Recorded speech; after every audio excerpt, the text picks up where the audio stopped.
Hey guys, what's up and welcome back to another video. I'm your girl Chantel and today we are back with another video. Guys, today we are making fufu. So this is only two ingredients I'll be using. You can only use one, but today I use two. This is going to be green plantains and cassava.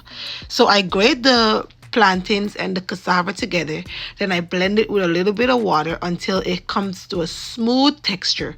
There's another way in doing this whereby you don't add the plantain, you just grate. Well, I didn't grate the cassava, I just cut it up really small and then I blend the cassava until it's smooth, and then you transfer it into a pot.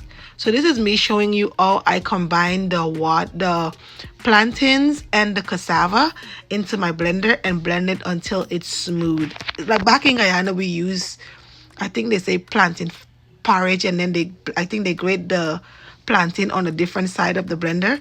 But I use the big side of the blender to grate the cassava and the plantain.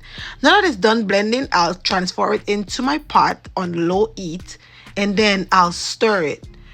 Don't turn the heat on high.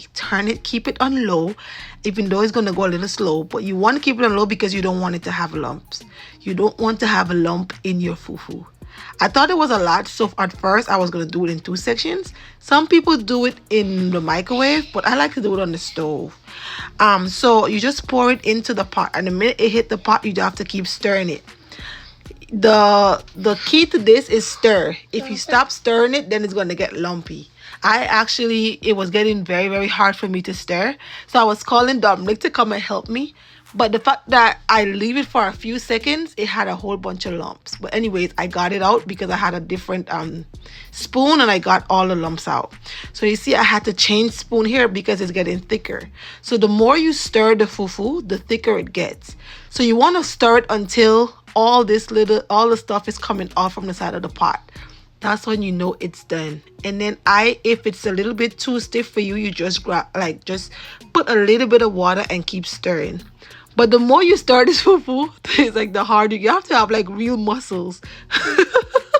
It took me and Dominic to stir it because it was a lot. I mean, it's all done now, but it was a lot. I'm so surprised that my kids actually love and enjoy fufu. I was a little scared. I did this like 2 weeks ago, and I only did it with cassava. I did the same thing I'm doing right now. I did it the same way, but I just used cassava. The difference is this time around I add plantains into it. It tastes the same way to me, but you can just taste the little stainness of the green plantains if you eat it by itself. But when you eat it with stew, you really cannot tell like you add anything to it. So this is us trying to get the perfect consistency that we want from the fufu. So we have to keep stirring it. Like I said, it's important. This is very important to keep stirring. If you stop, it gets lumpy, and if it gets lumpy, it don't taste good. You know, I don't like it when it's lumpy. I like it when it's smooth. Guys, I love okra soup and oh my god, I love fufu. All right, do you love fufu? Yeah, guys. What's the best part of eating fufu? When bump come on, poo. You eat it with your hands, huh? Yeah. Guys, we loved it. The thing is, we made a big pot of it, and then the okra soup, and then the fufu that I made with just cassava, that one finished so fast, so we had to make some more fufu to eat with our stew. So now our fufu is up. Yesterday my kids ate fufu with Popeyes. That's how much they love it, guys. So now that is done, and you see the texture.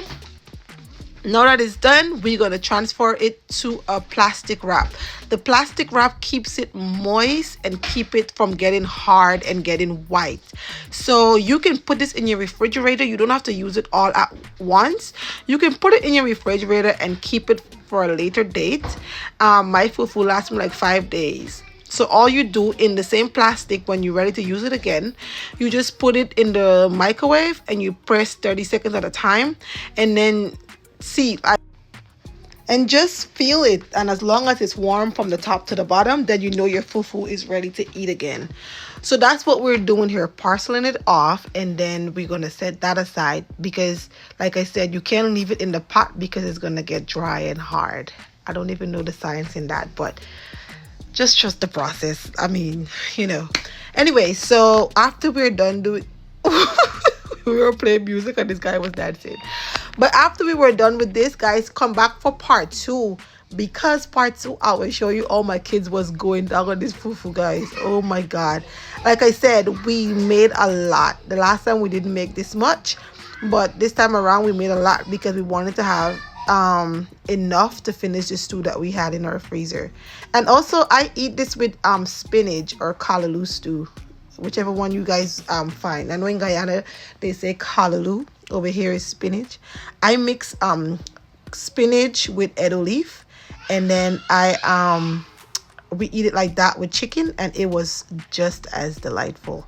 But I love it more with the okra soup because it was just the right texture. Okay, I felt like I am an African girl, but I felt like I grew up somewhere in Africa, maybe, you know. So that's my fufu, guys. I'm so proud of myself. You don't add no salt, no seasoning, no nothing. Just the plain cassava and plantain. I forget to mention that.